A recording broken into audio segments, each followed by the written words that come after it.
शुरुआत करते हैं दोस्तों आज के द हिंदू न्यूज़पेपर की हम एडिटोरियल वाले हिस्से के साथ में। सबसे पहला वाला जो आर्टिकल हम डिस्कस करने वाले हैं ये पार्टिकुलरली कोरोना पेंडेमिक के 5 इयर्स के ऊपर चर्चा करता है। फ्यूचर में भी इस प्रकार की बीमारी आएगी, महामारी फैलेगी तो हम उसको कैसे करके हैंडल करेंगे। इस चीज़ की सीख हम कोरोना पेंडेमिक से ले सकते हैं। उन्हीं पॉइंट्स का यहाँ पर उल्लेख किया जाता है और इसी की चर्चा इस आर्टिकल के माध्यम से हम करने वाले हैं।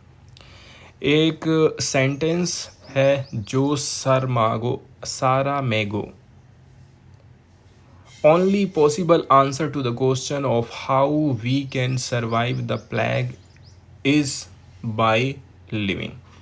ठीक है, अब एक ही जो संभावित आंसर है क्वेश्चन का कि हम कैसे सरवाइव कर पाएंगे प्लेग से, उसका एक ही संभावित आंसर है कि हम लोग बस जीवित रहें हो गया। महामारी से कैसे करके बचेंगे, इसका सही उत्तर है जीवित रहना। अब हम देख लेते हैं इस पूरे आर्टिकल का डिटेल में विश्लेषण करते हैं ताकि यहाँ पर जो लैंग्वेज यूज़ करी गई है, इसकी क्या थीम रखी गई है, इसके अलावा इस आर्टिकल का मेन फोकस क्या है, इसको हम समझ सकें। सबसे पहले तो चर्चा करते हैं कि कोरोना को 5 साल हो चुके हैं।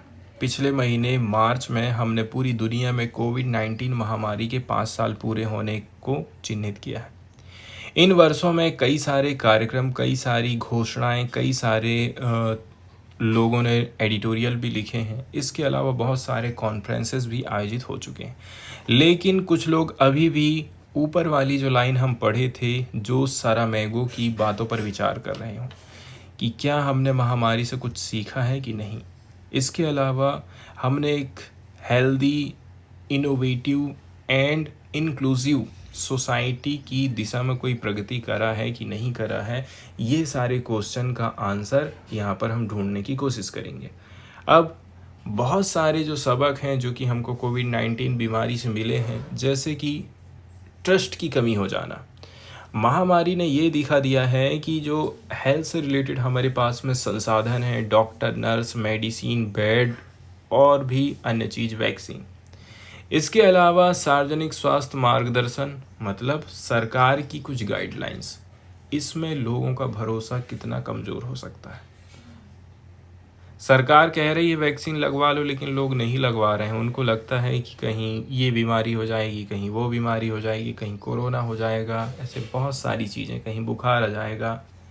जहाँ ट्रस्ट कम था वहाँ लोगों ने टेस्ट, वैक्सीन और अन्य उपायों को अपनाने में हिचक दिखाई थी। भारत में शुरुआती संक्रमण के आंकड़ों में विविधता इस बात को बताती है कि हेल्थ सिस्टम में विश्वास बहुत ज़्यादा ज़रूरी है, जो कि नहीं था। इसके बाद टेक्निकलिटी की हम चर्चा करते हैं। टेक्निक का यूज़ तेज़ी से बढ़ा, लेकिन इससे डिजिटल डिवाइड भी उजागर हुआ था। एआई का उपयोग फार्मास्यूटिकल क्षेत्र में बढ़ा, टेलीमेडिसिन को फिर से अपनाया गया, लेकिन समान रूप से तकनीक पहुंच नहीं पाई। अभी भी एक चुनौती है। मतलब हम ये सोचें कि हमारे गांव में कोई बीमार हुआ है तो यहाँ से कोई डॉक्टर वीडियो कॉल करके उस व्यक्ति से बात करेगा, उसके हेल्थ के स्टेटस जानेगा और उसको गोली दवाई लिख के दे देगा। ये अभी भी पॉसिबल नहीं है, हमारे देश में संभव नहीं हो पा रहा है। क्या दिक्कत आ रही है, इस चीज़ को समझना है। इसके बाद कमज़ोर वर्गों की स्थिति और भी ज़्यादा बिगड़ती गई थी। इसमें जो गरीब लोग हैं वो गरीबी के जंजाल में ऐसे फंसे हैं कि वो अभी तक नहीं उबर पाए। महामारी ने पहले से मौजूद जो असमानता है लोगों के बीच में, अमीरी और गरीबी की, उसको और भी ज़्यादा बढ़ा दिया था। 2030 एसडीजी एजेंडा मतलब सस्टेनेबल डेवलपमेंट गोल्स पर भी गंभीर असर पड़ा था। महिलाओं पर काम करना मतलब काम की टेंशन, देखभाल की टेंशन और सरदर्द अलग हो जाना। तो साइलेंट पेंडेमिक जिसको बोलते हैं मानसिक स्वास्थ्य संकट भी यहीं पर उभर करके सामने आया था। वर्क फ्रॉम होम और हाइब्रिड वर्क मॉडल को लेकर अभी भी वैश्विक बहस जारी है कि ये अच्छा है कि नहीं है। इसके बाद चौथे नंबर का जो पॉइंट हम डिस्कस करने वाले हैं वो स्वास्थ्य प्रणाली की कुछ कमजोरियां थी, वो उजागर हुई हैं। भारत में इसके अलावा ग्लोबल साउथ में पब्लिक हेल्थ इंफ्रास्ट्रक्चर पहले से ही कमज़ोर था। यूनिवर्सल हेल्थ कवरेज की ज़रूरत और भी ज़्यादा महसूस हुई। भविष्य में सांस की बीमारियों से निपटने के लिए ऑक्सीजन कैपेसिटी को और भी ज़्यादा मजबूत करने की हमें ज़रूरत है। इसके अलावा सरकारी और निजी जो भागीदारी है वो बढ़ाने की ज़रूरत है। साथ ही साथ हाइब्रिड मॉडल भी अपनाए जा सकते हैं, मतलब जिसमें सरकार भी इलाज कर रही है, प्राइवेट भी इलाज हो रहा है। सरकार भी वैक्सीन लगा रही है, प्राइवेट कंपनियां भी वैक्सीन लगा रहे हैं, प्राइवेट हॉस्पिटल भी वैक्सीन लगा रहे हैं। इसके बाद मुनाफाखोरी और वैश्विक समानता का संघर्ष। उस समय में जब लॉकडाउन हुआ था तो आप सोच लीजिए, घर से जब हमको बाहर नहीं निकलने दिया जाता था तो उस समय हमको सब्जी लेने के लिए बाहर निकलने के लिए सोचना पड़ता था।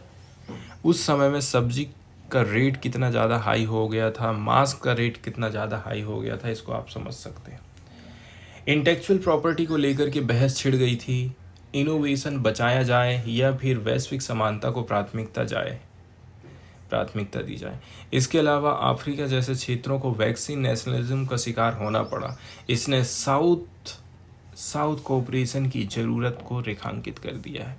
मतलब बहुत सारे देश ऐसे हो गए थे कि हम हमारे ही देश में बनाएंगे, क्योंकि हमें ही नहीं पूरा हो पा रहा है तो हम दूसरे देशों को क्या देंगे। निष्कर्ष में हम ये बोल सकते हैं कि 5 साल बाद ऐसा लग रहा है कि हमने स्वास्थ्य, इनोवेशन और अर्थव्यवस्था के क्षेत्र में कुछ हद तक स्थिति को संभाल लिया है, लेकिन बहुत कुछ ऐसा है जो कि अधूरा है। हम वन वर्ल्ड वन हेल्थ की दिशा में आगे बढ़ेंगे या फिर संरक्षणवाद, जिसको बोलते हैं प्रोटेक्शनिज्म, एंड नेशनल इंटरेस्ट की प्रॉब्लम में ही उलझे रहेंगे। अभी ये चीज़ क्लियर नहीं हुआ है। अभी देखिए, हम सभी जीवित हैं, जैसे कि सैरा मैगो कहते हैं, लेकिन क्या हम वास्तव में सीख ले रहे हैं और क्या हम एक ऐसी दुनिया बना रहे हैं जो कि स्वास्थ्य के प्रति लचीली और समावेशी हो? ये यहाँ पर बहुत बड़ा क्वेश्चन है। सेकंड वाला जो एडिटोरियल यहाँ पर हम डिस्कस करने वाले हैं दोस्तों, ये पार्टिकुलरली चाइना और इंडिया के रिलेशन को बताता है। अभी हाल फिलहाल में हमारे रिलेशन कैसे चल रहे हैं, पास्ट में कैसे रहे थे और फ्यूचर में कैसे होने वाले हैं, यहाँ पर थोड़ा सा हम विश्लेषण करने की कोशिश करेंगे। 2013 में जी जिनपिंग के सत्ता में आने के बाद से चाइना में बहुत सारे चेंजेस आए हैं। ये चीज़ क्लियर हो गई है कि चाइना इस रास्ते से पीछे हटने की कुछ सोच ही नहीं रहा है। इसकी बजाय वो अपने अतीत की ओर और भी ज़्यादा झुकते जा रहा है। मतलब हिस्ट्री में जो चीज़ें पहले अपनाई गई हैं वो उसी चीज़ को रिपीट करते जा रहा है। खुद को एक रॉन्ग सिविलाइजेशन के रूप में देख रहा है। जैसे जैसे ये भावना गहरी होती जा रही है, इससे सटे हुए पड़ोसी देशों के लिए सतर्क रहना ज़्यादा ज़रूरी हो गया है। हिमालय में भारत के साथ चीन की सीमाई उकसावे, प्रोवोकेशन इसी बात का संकेत है कि वो किंग डायनेस्टी की पुरानी सीमाओं को फिर से बहाल करना चाहता है, भले ही उन दावों की वैधता कमज़ोर हो। अब हाल फिलहाल में दोनों देश के बीच में सेनाओं में झड़प हमको देखने को तो मिला था, बॉर्डर डिस्प्यूट देखने को मिला था, पार्टिकुलरली ठीक है, जो झील है हमारी पेंगोंग झील से रिलेटेड वाले एरिया में। यहाँ पर जब झड़प हुई थी, वहीं से हमारे जो रिलेशन हैं ख़राब होना चालू हो गए। झड़प हुई, बहुत सारे लेवल पर समझौते हुए, तब जाकर के डिस्कलेशन हुआ। मतलब दोनों देशों की जो सीमाएं हैं पीछे हटी, लेकिन जो भी व्यक्ति आगे बढ़ा था उस समय उसको फ़ायदा मिल गया होगा। जैसे इंडिया आरोप लगाता था कि चाइना घुस गया है अंदर, एक मान के चलो वो 2 कदम अंदर घुस गया, इंडिया बोल रहा वो 2 कदम अंदर घुसा है। अब बाद में समझौता हुआ कि नहीं, 1-1 कदम पीछे हट जाओ। इंडिया पीछे हटेगा 1 कदम, लेकिन चाइना को 1 कदम का फ़ायदा हो जाएगा। हमेशा से ही चाइना इस प्रकार की स्ट्रेटजी अपनाते रहता। तो देप्सांग में 2013 में, डेमचौक 2016 में, डोकलाम 2017 में और गलवान 2020, ये जो झड़पें हुई हैं इस बात की पुष्टि कर रही हैं। भारत और चीन के नेताओं के बीच हाल ही में जो वार्म सेंटीमेंट्स देखने को मिला, गर्मजोशी देखी गई, उसे बहुत सावधानी से लेना पड़ेगा। ज़्यादातर दुनिया खास करके भारत को छोड़कर इस अचानक भावनात्मक बदलाव से चौंक भी गई है। आखिर चाइना इतना शांत कैसे हो गया, कैसे हम हमारे साथ में आसानी से बातचीत करने के लिए वो रेडी हो गया है, ये यहाँ पर क्वेश्चन खड़ा हो जाता है हमारे सामने। 2024 के अंत में कुछ तनाव कम हमको दिखाई दिया, खास करके ब्रिक्स समिट के दौरान। कहाँ पर? कजान, रसिया से पहले। India China border patrolling agreement की रूपरेखा सामने आई, लेकिन अब ये केवल पेट्रोलिंग तक से लिमिटेड नहीं है, बल्कि इसको हम काफ़ी इम्पोर्टेंट मान सकते हैं। हालांकि लाइन ऑफ एक्चुअल कंट्रोल पर अभी भी एक तरह का स्टैंड ऑफ बना हुआ है, अभी भी चीज़ें क्लियर नहीं है। अब बात करते हैं राजनीतिक संदेश की कि भाई दोनों देशों की जो कंट्रीज़ हैं और उनके जो लीडर हैं वो आखिर चाहते क्या हैं।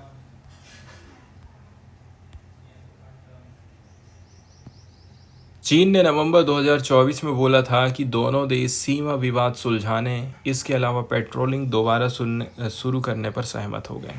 यहाँ तक कि प्रक्रिया पूरी होने से पहले ही चाइना की रक्षा मंत्रालय ने बोला था कि हम उम्मीद कर रहे हैं कि चाइनीज ड्रैगन और इंडियन एलिफेंट एक साथ हारमोनियस डांस करेंगे। इसके अलावा प्रधानमंत्री नरेंद्र मोदी ने अमेरिकी यात्रा में एक पॉडकास्टर को बताया था कि राष्ट्रपति जिनपिंग से बात करने के बाद इंडिया चाइना बॉर्डर पर नॉर्मलसी लौट आई है। उन्होंने ये भी बोला था कि दोनों देश का सहयोग ना सिर्फ म्यूचुअली बेनिफिशियल है, बल्कि ये ग्लोबल पीस एंड प्रॉस्पेरिटी के लिए भी बहुत ज़्यादा ज़रूरी है। ये सारी बातें हैं, इसके बावजूद भी आपको सावधानी रखना है। हालांकि तनाव कुछ कम हो गया और नई जो पेट्रोलिंग की व्यवस्था है लागू करी गई हैं, फिर भी ये कोई बहुत मजबूत नेगोशिएशंस नहीं है। चाइना के साथ डील करते समय स्पेसिफिक डिटेल बहुत मायने रखते हैं, क्योंकि मौजूदा विश्व व्यवस्था में ताकतवर देशों का बोलबाला है और रूल बेस्ड ऑर्डर की बातें खोखली लगने लगी, इसलिए आप अपने कान खड़े कर लीजिए।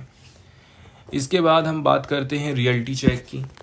मार्च 2025 में चीन ने अपने डिफेंस बजट में 7.5% लगभग 7.2% की वृद्धि करी, जो कि भारत के मुकाबले 3 गुना है। भारत का रक्षा खर्चा अब भी जीडीपी का मात्र 2% से भी कम है। वहीं यदि हम बात करें, चाइना की आर्मी के पास आज भी 1 लाख से ज़्यादा सैनिक हैं, टैंक, मिसाइलें और हथियार हैं, जो कि लद्दाख में तैनात हैं। साथ ही साथ चाइना अपने न्यूक्लियर वीपन्स की संख्या भी बढ़ाते जा रहा है। सिपरी जैसी संस्थाओं का कहना है कि चाइना ने हाल ही में 100 और भी ज़्यादा न्यूक्लियर वारहेड जोड़ लिए हैं। एक तरफ शांति की बात करता है चीन, लेकिन दूसरी तरफ वार फाइटिंग कैपेबिलिटीज़ को तेज़ी से मजबूत कर रहा है। एआई और साइबर वारफेयर में उसकी बढ़त है। चीन ने एंटी सैटेलाइट वीपन्स, इसके अलावा real time battlefield data processing, quantum technology में भी भारत से आगे बढ़त बना ली है। अब चाइना की जो फॉरेन पॉलिसी है, इसको भी समझना यहाँ पर काफ़ी इम्पोर्टेंट हो जाता है। चीन अब भारत के पड़ोसी देशों में अपने फॉरेन पॉलिसी इनिशिएटिव के जरिए नए दोस्त बनाते जा रहा है, जैसे कि बांग्लादेश में शेख हसीना की सरकार के पतन के बाद ईस्टर्न तरफ की साइड, मतलब भारत की जो ईस्टर्न साइड है और उसकी जो बॉर्डर से लगे कंट्रीज़ हैं, वो यदि चाइना की तरफ में जाने लग जाएं तो ये हमारे लिए चिंता का विषय है। भारत अमेरिका की ओर झुक रहा है, लेकिन अपने पड़ोसी की उपेक्षा करना ये गलत हो जाएगा। चाहे वो वेस्ट एशिया हो, चाहे वो नॉर्थ अफ्रीका हो, इनके साथ में दोस्ती हमको बहुत बढ़िया बनाने की ज़रूरत है। इसके अलावा एनर्जी सिक्योरिटी और चाइना की बढ़त। जब सारी दुनिया के लिए एनर्जी सिक्योरिटी सबसे बड़ी प्राथमिकता है, तो चाइना ने न्यूक्लियर एनर्जी के सेक्टर में अफ्रीका में अपनी स्थिति मजबूत कर ली है। भारत जैसे देश इस मामले में काफ़ी पीछे हैं। आने वाले टाइम में न्यूक्लियर एनर्जी एक नई रणनीतिक स्ट्रेटजिक लड़ाई का हिस्सा भी बनने वाली है। तो भारत को कुल मिलाकर के सावधान इसमें किया जाता है कि इंडिया को सावधान होकर के चलने की ज़रूरत है। अपनी फॉरेन पॉलिसी को भी लेकर के थोड़ा सा सुधार करना ज़रूरी है।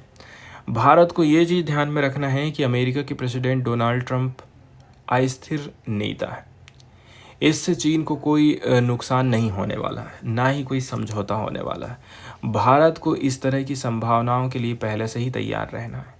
भारत और चीन दोनों एंशिएंट सिविलाइजेशन हैं, जिन्होंने कई सारे संकटों का सामना किया है, लेकिन ये भी एक ऐसा ही संकट हो सकता है जिसके लिए भारत को मानसिक, रणनीतिक और राजनीतिक रूप से तैयार रहना जरूरी है।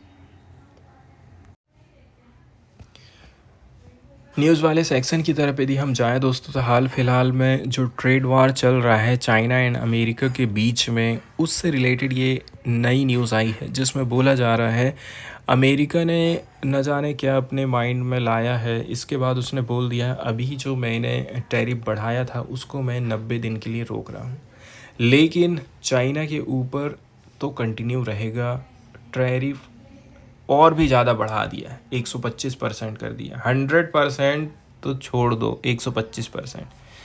चाइना ने भी पहले 34% किया था, मेरे को डेटा परफेक्ट पता नहीं है 24 है कि 34%।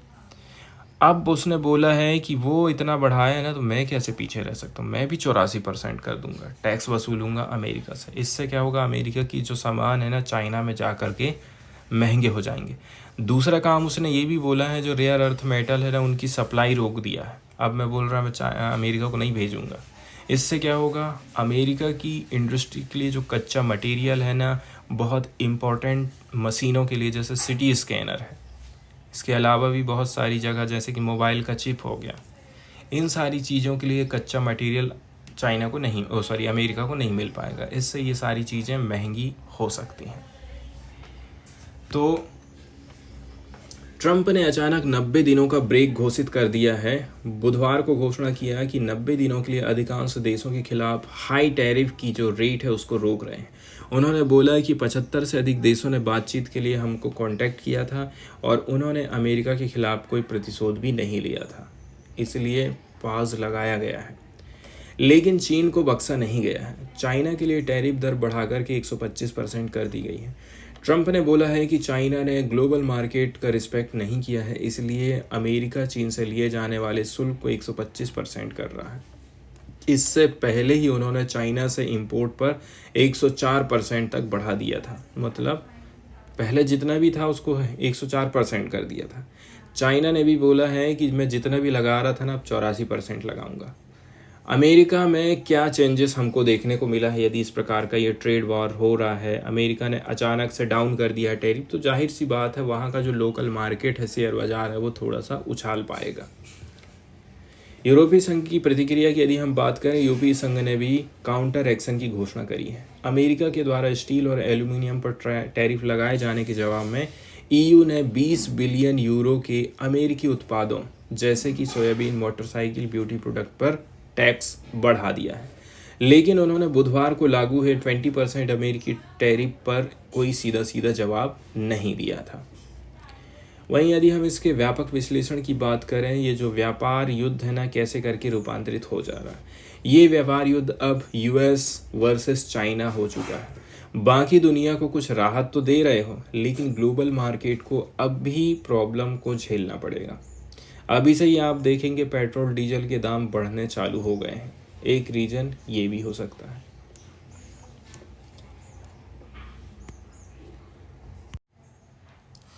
नेक्स्ट वाली जो न्यूज़ यहाँ पर आई है दोस्तों, ये भारत और बांग्लादेश के रिलेशनशिप को बताती है। हाल फिलहाल में देखा जाए, भारत ने बांग्लादेश को दी गई ट्रांसशिपमेंट फैसिलिटीज़, मतलब माल की अस्थायी आवाजाही की सुविधा, अस्थायी तौर पर इसको वापस ले लिया है, क्योंकि इससे भारतीय एयरपोर्ट्स और पोर्ट्स पर काफ़ी ज़्यादा कंजस्टेशन हमको देखने को मिला था।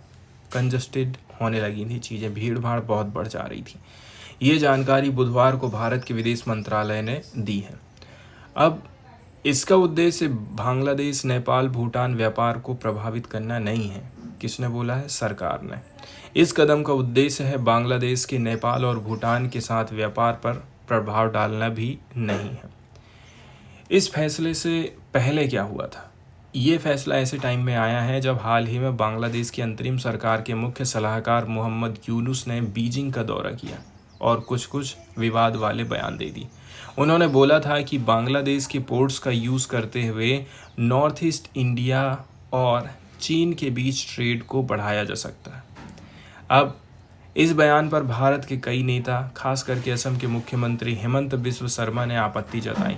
उन्होंने नॉर्थ ईस्ट को चाइनीज़ प्रोड्यूसर के लिए एक्सटेंशन कहे जाने का आपत्तिजनक और अत्यंत निंदनीय बताया था।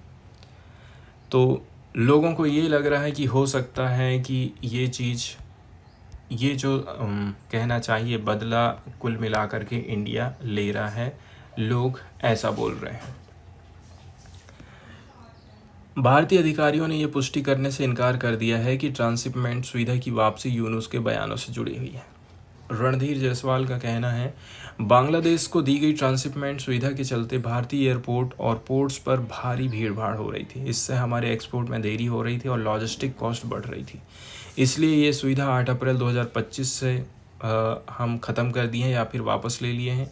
ये चीज़ क्लियर किया जा रहा है कि ये डिसीजन बांग्लादेश कि नेपाल और भूटान को होने वाले एक्सपोर्ट पर लागू नहीं होता है, जो भारतीय क्षेत्र से होकर के गुजर रहे हैं। तो इस प्रकार से ये छोटी सी न्यूज़ थी जिसको हम डिस्कस किए हैं।